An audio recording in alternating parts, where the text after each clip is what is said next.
Hey, welcome back to the Ping Pong Flix Show. My name is Chris Wong. This is episode 557 of the Ping Pong Flix Show.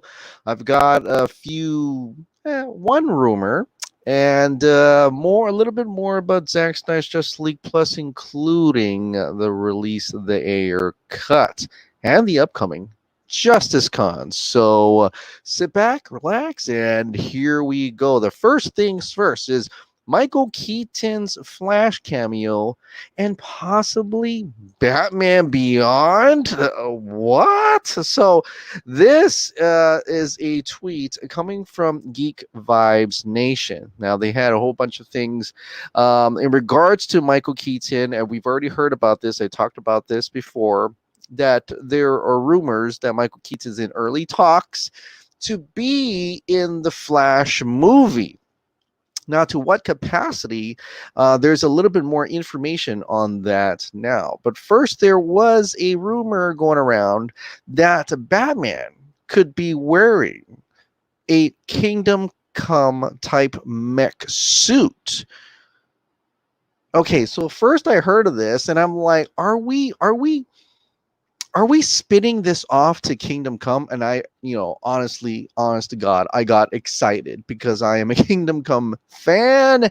I would love to see Michael Keaton as Batman for Kingdom Come if that's possible. If they're doing that, if Christopher Reeve was still alive today, he'd be awesome as a Kingdom Come Superman. Of course, that's not gonna happen. So there were like things thrown around like John Hamm Superman or anything like that, but having Michael Keaton back as a Batman 89 Batman and as it turned into Kingdom Come Superman is very interesting. I mean, I was just thinking about Batman Beyond at this point.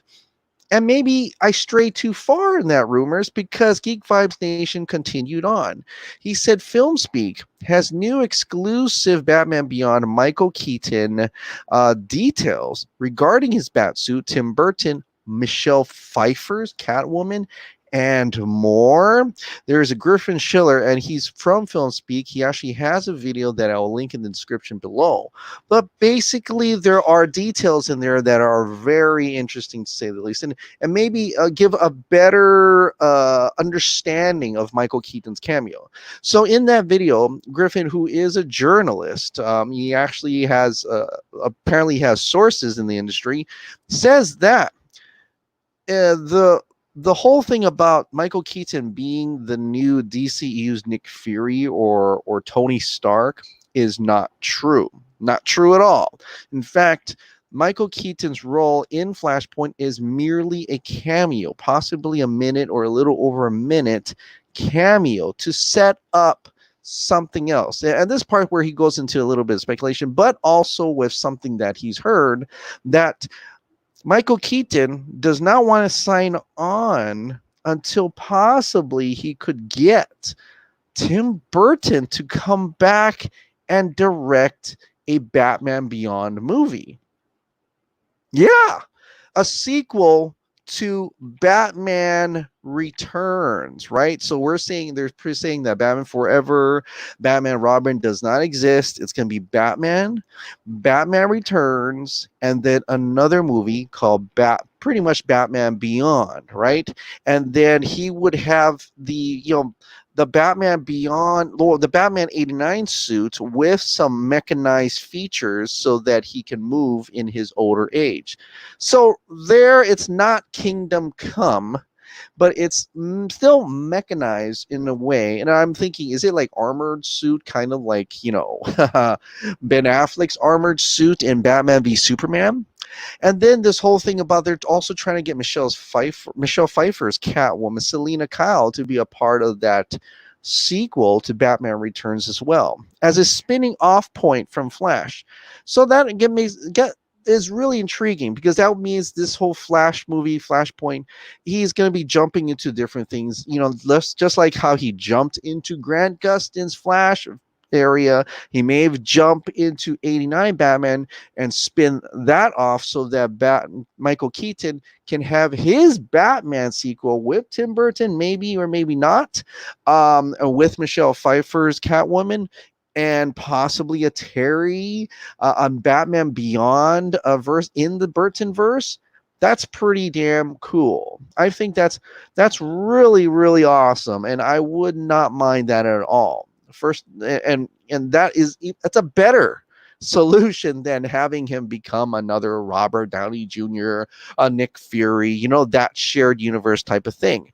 It's what he's doing is jumping off a point so that you have an understanding that this Batman Beyond movie has no connection whatsoever to Ezra Miller's Flash. It's just really just jumping a movie off, spinning off a movie so that they can tell another story in this multiverse. Okay, so these are just early talks from now. Not sure if it's really true and if it's actually going to happen, but it just sounds much more logical when it's set this way, when it's set up this way, rather than having Batman 89 replace Ben Affleck's Batman, replace Robert Pattinson's, Batman, or replacing anybody. It's not replacing at all. It's essentially could possibly be a cameo, over a minute cameo in the Flash to set up Batman Beyond universe, or just one movie. That's essentially it. So I am fine with that. I think that's great. I would totally see that'd be pretty awesome to see, Michael Keaton back as Batman. I was born I grew up watching him. I went to the theater to watch Batman 89. So, and so I would totally love to see him kind of end his trilogy on that Batman Beyond note. So that'd be pretty interesting to say the least. Now, the next thing I have is Zack Snyder's Justice League. This is about Ray Fisher. He actually came out today. He had a tweet out today retracting a Joss Whedon statement. So, and I'm about to share this with you right now. In the days when before Justice League came out, and he's saying this: I'd like to take a moment to forcefully retract every bit of this statement. Let's listen to this statement. Yeah, I mean, Joss is a great guy, and Zack picked a good person to come in and clean up and finish up for him. Still got some more time. What's your name and question? Hello. So going back a little bit, what he's pretty much saying, he is retracting. Of course, we already know that. Retracting the part where Zack, in a way, Joss Whedon came in to help finish. He didn't help at all. He destroyed Justice League. Joss Whedon's, I guess, is not a great guy. And so him retracting the statement is awesome. Bravo, Ray Fisher. This is fire. Love it so much. And, you can see the expressions. They really were supposed to say this. He's not happy. Jason Momoa is not happy either. And I just love this long look. It's just this long pause look at Jason, and Jason's not reacting. He's just not saying anything, not a word.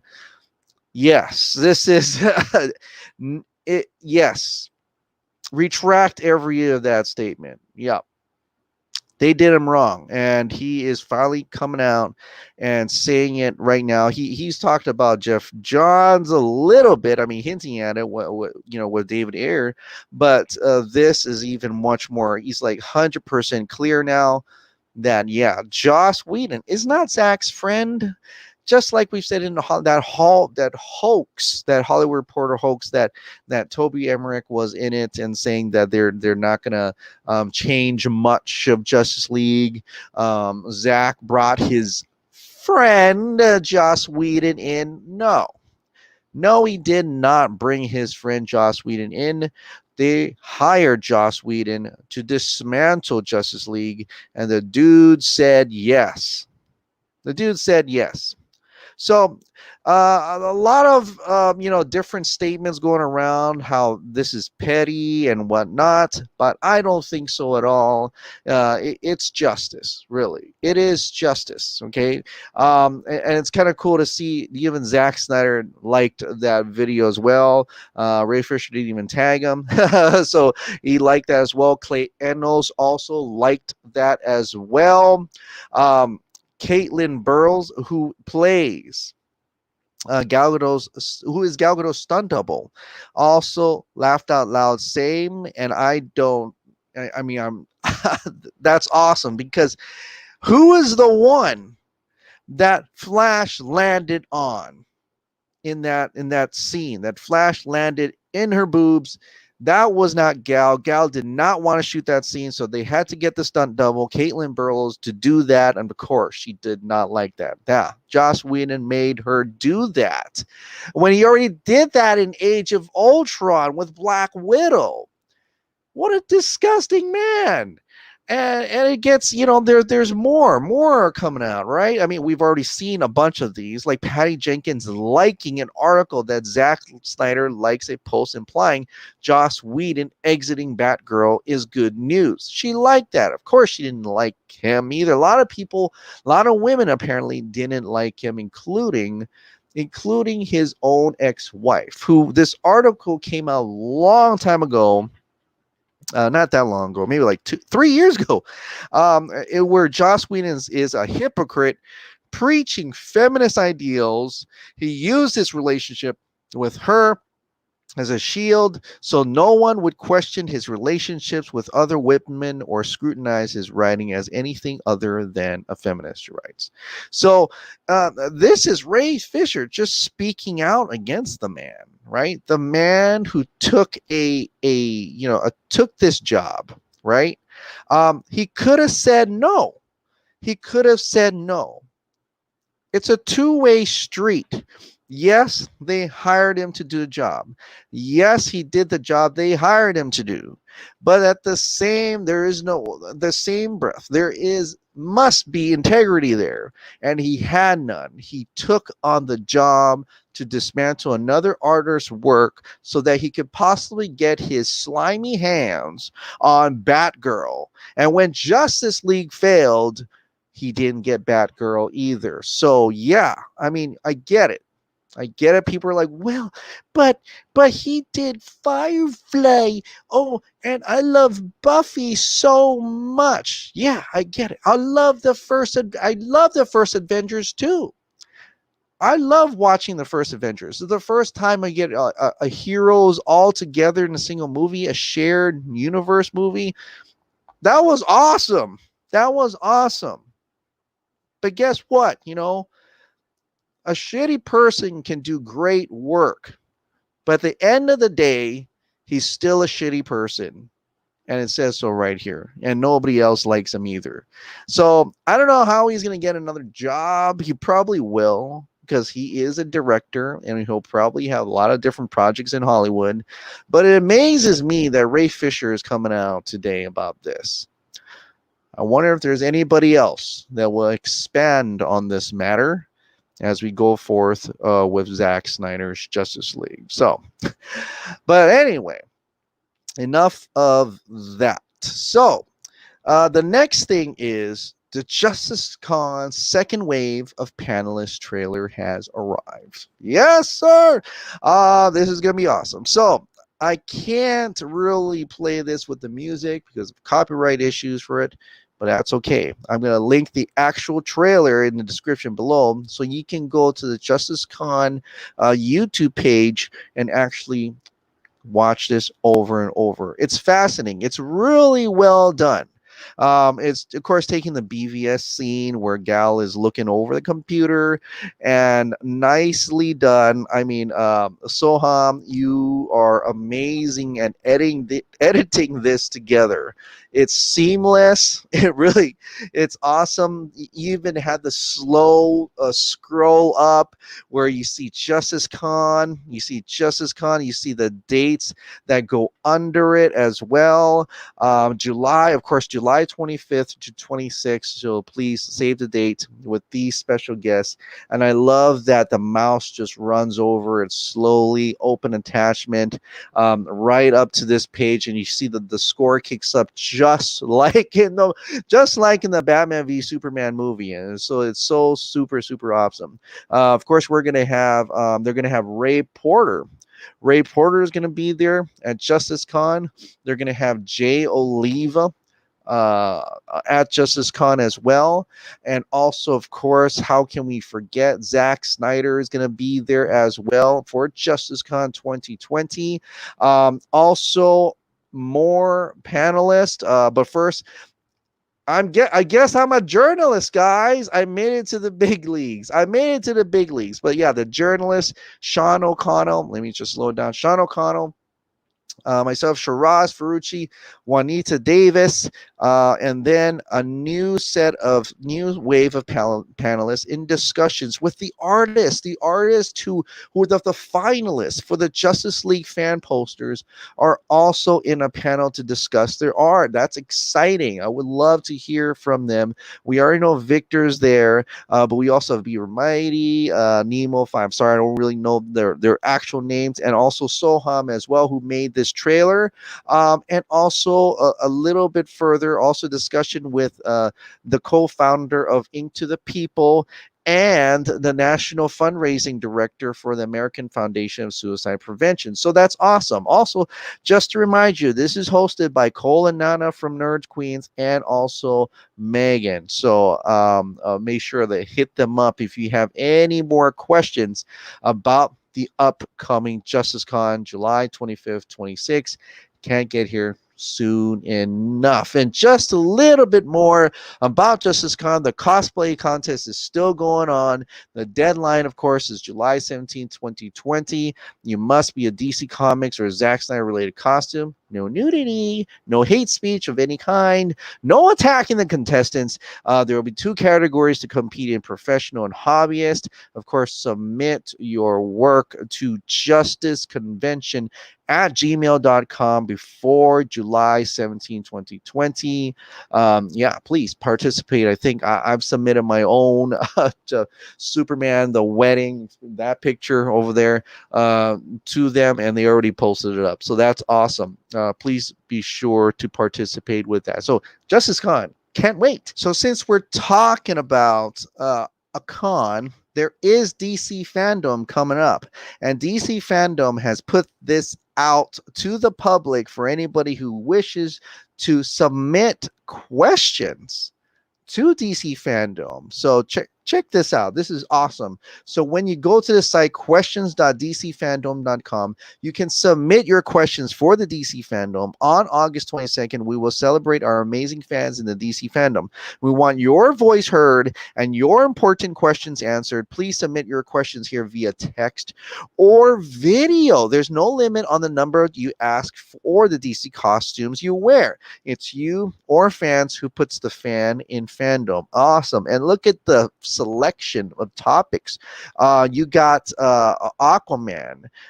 You got, oh, it looks like I can't really show you how it scrolls up, but you got Harley Quinn.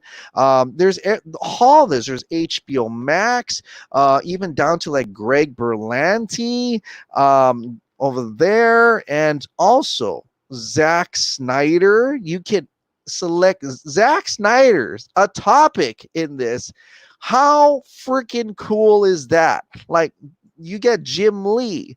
These are names in here, and there is even Walter Hamada is in there. Video games, you can do that too. Superman, that's the animated Superman.